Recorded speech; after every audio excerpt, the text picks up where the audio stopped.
Back into the channel. Today I'm doing something a little bit different, and that is more of a discussion video. I know most of my videos are basically discussion videos, but this one's more of a discussion video with me just kind of explaining what you can do if you're having issues with players underperforming. We can look at specific positions and whatnot. I actually have some examples based on this online franchise that I've been playing with my team, with my friends, so far this season. Now, what I've noticed so far in my season, stats-wise for my team, is number one, I had Michael Pierce, who was a 92 overall D-tackle or 91 overall D-tackle that just wasn't doing anything. Number two, my offensive line wasn't playing very well, and my running game was kind of lacking. My running back keeps getting injured, and I'm having all types of issues with players just simply not performing for me the way that I would like them to. So if I go to the stats, you guys will probably be able to see my passing offense has had to carry the team because the rushing offense, as you can see, ranked 19th in the NFL. We're just not doing very good in that category. And then defensively speaking, we're not doing so great in terms of specific players performing. Now, if we look at the team, you guys will see that I moved on from Michael Pierce, and that's going to be the first discussion on what you can do in terms of if a player isn't performing for you, what you can do to adjust. Now, defensively speaking, I was running a 4-3, and so I'm actually going to move that one to the end, and that's kind of the last resort that you'll want to run into if you're having underperforming players is trading the player. You want to avoid that if you can. But it turns out that with my off-season acquisitions and stuff, I could afford to do a couple different things before I resorted to trading away Michael Pierce. Now, the first of which was I tried to move Michael Pierce around. Michael Pierce is a D-tackle, and I'll show you him on the roster with the team that I traded him to. I tried to play him at the defensive end spots. I tried to play him in the D-tackle spot. I tried to run different defenses, whether it be a 3-4, a 4-3, a 5-2, and I tried to move him around. That's the first thing that you want to try and do. You want to try and give your player a chance to succeed prior to ever having to trade them away. And so that's the first thing that I did. But if we go ahead and look at the roster with Michael Pierce, for example, we traded him away to the Colts for an offensive lineman. If we look at Michael Pierce, his stats through 3 games that we played with him, and that's what I gave him. I gave him 3 games to try and adjust, to move him around, try out different formations and stuff like that. He just hasn't done anything. In previous seasons, you can see that he's a decent player. Last year, he only managed 13 solo tackles, 22 total tackles, 4 sacks on the season. And so far this season, through 3 games, he only managed 2 assist tackles and a half a sack, which is just not cutting it.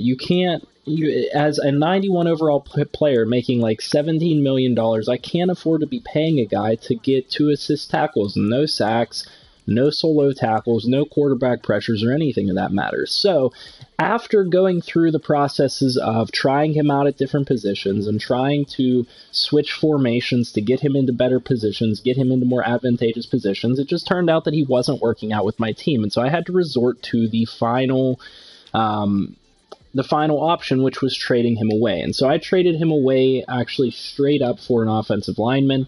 You'll see him here on my team. And this was something that allowed me to address 2 issues. In my games that I've been playing, I've been struggling to run the ball. And I've noticed that Feliciano here, my center, has been the biggest issue. Now, he's not getting much better because he's 29 years old. He's a 79.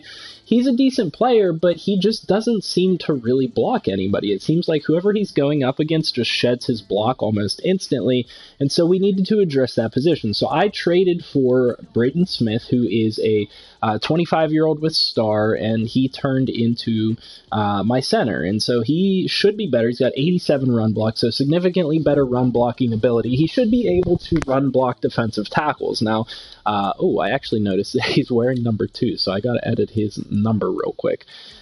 So that's the last resort. However, in this situation, it resulted in me being able to address 2 needs, which was really nice because I could get rid of the guy that wasn't working for me and acquire a guy that was going to help me out at a position of need that wasn't working out for me as well. And you guys can tell my O-line is pretty good, so it's weird that they just haven't been able to run block the way that they have. Now, One thing that I do want to tell you guys I do, and like I said, I've played 3 games so far, and I've done this up to this point, is, game 1, I recognize that I can't run the ball very well, and my offensive line is the problem.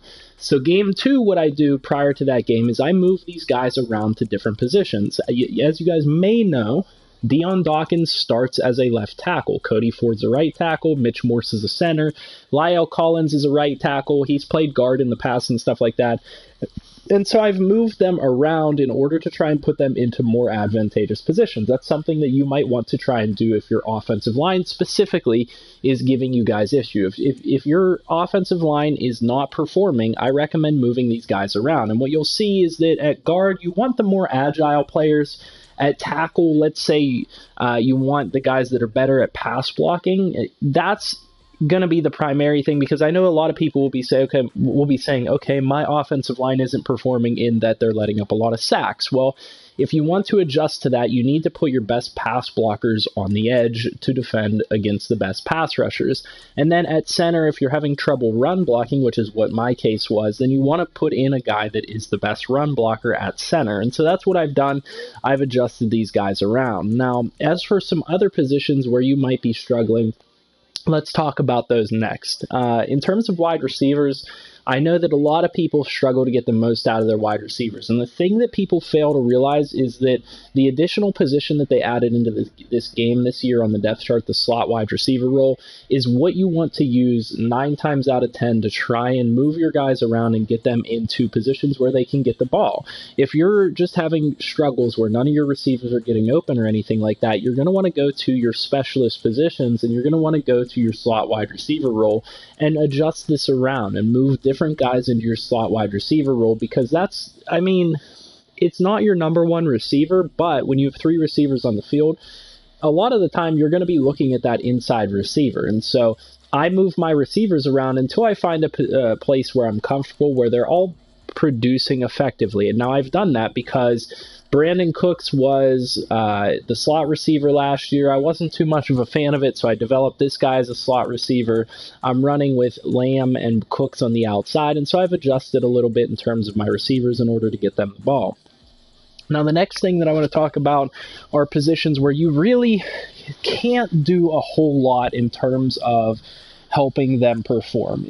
Tight end, when you're talking about tight end and you're having an underperforming tight end, it really depends on which way they're underperforming for you.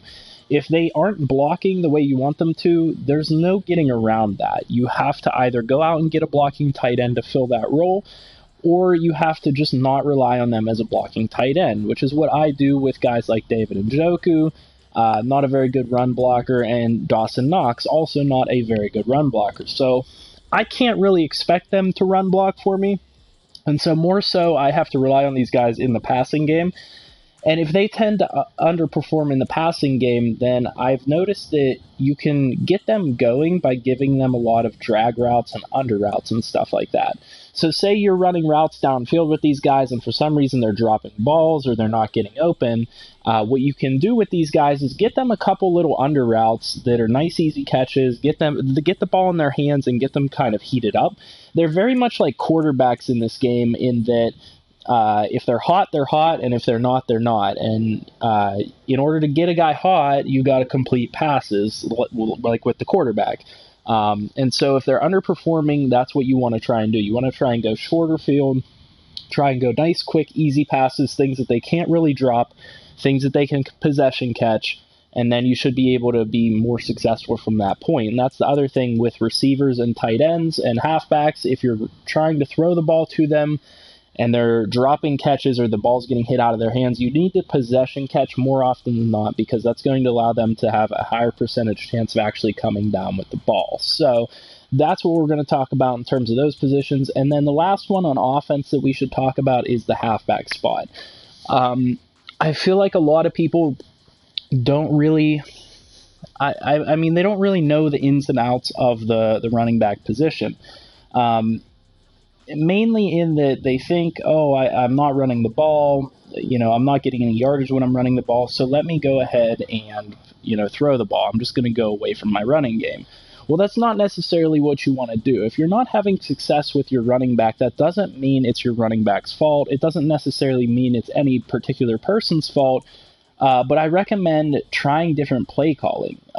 Certain teams play different against different types of running plays. So, you might go up against one team that's going to stuff the inside. You might go up against another team that's going to stuff the outside. And so if you're unsuccessful on the interior, try and get your running back the ball on the edge. Or if you're getting stuffed on the edge, they have really fast, athletic, block shedding corners and stuff like that. Try and run it up the middle and try and power it up over the defense. Now, there are some defenses that you're going to run into in this game where you're just purely not going to be able to run the ball against them. But that doesn't mean you give up on the run game. So what I want to talk about as my last point with running backs is a pass first to open up the run game type of offense. A lot of people and a lot of teams, a lot of football teams, they like to run first so that they can then open up the pass, play action passes, stuff like that. Well, in Madden and in real life, it can work the opposite way as long as you're successful with the passing game. If you start to come out in heavier sets or whatever set you like to run out of and pass out of those formations, you force the defense to sit back in coverage and respect the passing game, which then opens up holes in the running game. So if you're not having success with your running back, like I have not had success with Singletary yet this season, what I'm going to plan to do is start to come out passing first to open up running lanes for him, and then he'll start to get 4 and 5 yards of carry, and maybe he'll break a 40 or 50-yard touchdown run or something like that. But if you're not having success with the running back, don't just automatically shut down the run game. Don't just automatically blame it on the running back, because there are a lot of things that you can do to work around that. Now, in terms of the fullback position, I don't even really know that we need to totally talk about this position, but I should address it just because it's there. If your fullback's not performing, it's probably because their awareness isn't very good. Most of these guys that you're going to have at the fullback spot have decent blocking stats. If their awareness isn't good, it means that they're just not going to get onto the blocks that they need to get onto. A really good example of this is that I have like 89 lead block with this fullback, but the reason his overall is so low is because his awareness is actually pretty low, only a 77. So he might get a block, he might not get a block. I just need to get him XP. The higher I get his awareness, the more often he'll get his blocks going. So that might apply to some of you guys. I know I like to run a fullback. Not a lot of other people do, but certainly something worth noting, just fullback. Give me 1 second. I'll be right back, and then we'll talk about defense. All right, sorry. Had to clear my throat. Defensively speaking, like I said, I tried out Michael Pierce at different positions, and this is something that you can get really successful at with D linemen, 3-4 outside linebackers, edge rushers, and stuff like that. Is trying people out at different positions is going to be really helpful on defense. And the same thing can happen in your secondary. What you guys might notice is I have a guy by the name of Tremont Smith and Teron Johnson playing safety. Both of these guys are corners. The reason that I've chosen to move them is because I've had excess corners up here in the passing game for the past couple seasons. And on top of that, my safeties weren't performing very well. And the problem with when your safeties don't perform well is that there's nowhere else to put them. The one other place that you could try to put them is linebacker. But if you already have the linebacker spots filled, then those safeties become obsolete. And so I had to resort to trading away Micah Hyde and Jordan Poyer. Not a big deal because these guys played just as well as they did. I mean, for some reason, Micah Hyde and Jordan Poyer just did not react to the ball. They just did not do very much for me.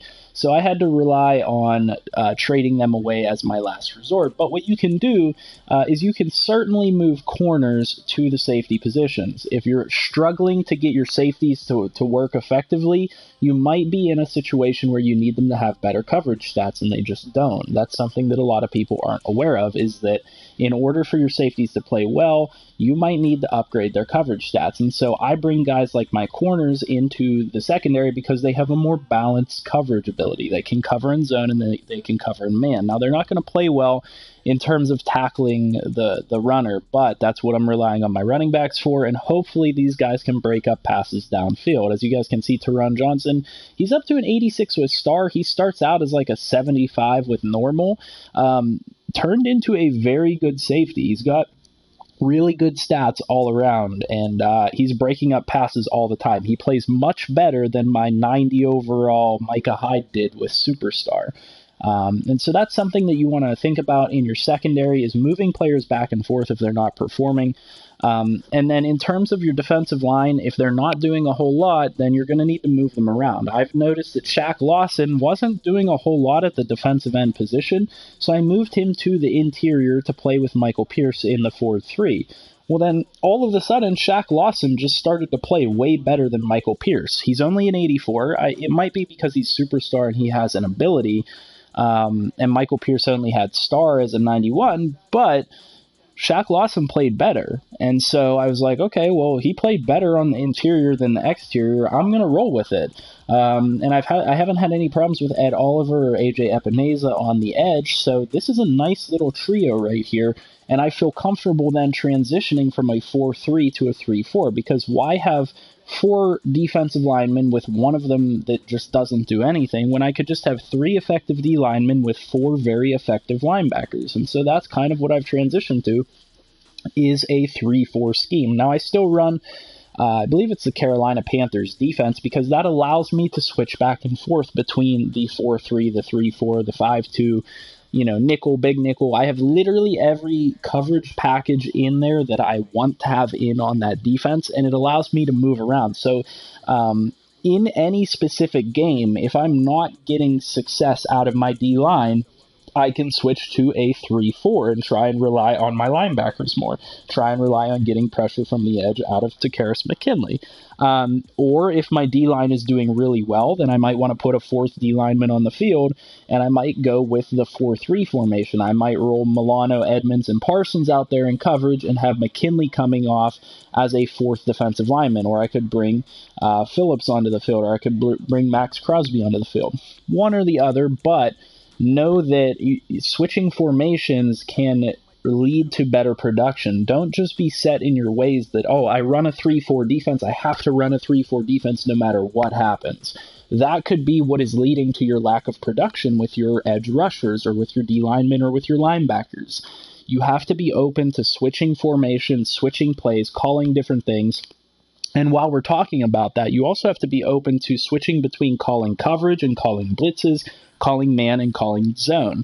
Don't be totally one-dimensional in what you call. If what you're calling isn't working and your players aren't succeeding with what they're doing, start to call something different. If you call a lot of cover 3, cover 2, and it's not working, switch to man blitzes. Try and press up on your corners. Try and prevent them from getting out on their routes and get pressure there prior to the ball ever being able to be thrown out of the quarterback's hands. So those are just some of the things that I wanted to talk about, and I wanted to give you guys a good real-life example of that, because Shaq Lawson actually has pretty good stats, and he did have good stats last year on the edge, but this year on the edge he really didn't have very good stats. He only had I don't think he had like any tackles on the edge, so I moved him to the inside, and then he immediately got a couple tackles last game and a sack.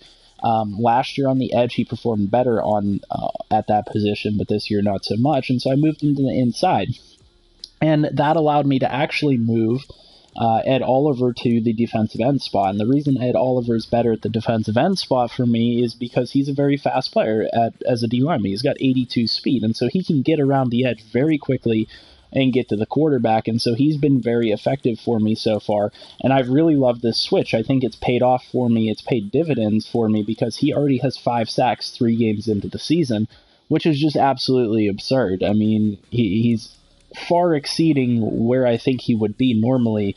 Only a couple of sacks at this point in the season, but he's just doing very well. So, like I said, this is a real-life example of how these things can help you guys out and how you can help yourself out when you have players that aren't performing. Just because Ed Oliver might not be doing well at D-tackle or Shaq Lawson might not be doing well at the end doesn't mean that I should just immediately look for a trade to get rid of them. You can try to move them around. You can try and switch formations, try and get them into better positions to make them succeed. before you ever have to resort to that. But there are times when you will have to resort to those things. Like I said, I had to trade away my free safety, my strong safety. I've had to trade away my D tackle because no matter what I did with them, they just weren't being successful for me. And I could get more of an advantage out of it by trading them. I was able to get Lyle Collins out of them. I was able to get Braden Smith out of it. So definitely think about this progression of things whenever you are having players in your franchises that aren't succeeding. Definitely consider moving them around, consider getting them into better positions, consider getting them the ball more in different ways before you just resort to, oh, this guy doesn't play well for me, let me get rid of him. Because there are lots of different things that you can do to get your players involved and get them playing better for you. So hopefully this helps you guys out in some way. I know it's a bit of an odd video, a bit of a discussion video, probably not really that helpful, but I hope it does help you in some way, just because I just had to trade him away, and I just thought it was a good topic. I had to trade away Michael Pierce because he wasn't doing anything for me, and I was trying and trying and trying, and I just couldn't get him to work. So I figured, just based off of it being a recent event that happened to me, it was a good idea to just get this idea out there and let you guys know how I approach these things. And so, like I said, hopefully that helps you out in some way. And if it does, leave a like on the video, subscribe to the channel for more videos, comment down below on what you guys need help with, what you guys would like to see next. Any other games you'd like me to play, anything like that, let me know down in the comment section right now. And I'll see you guys in the next video. I hope you guys have a great one.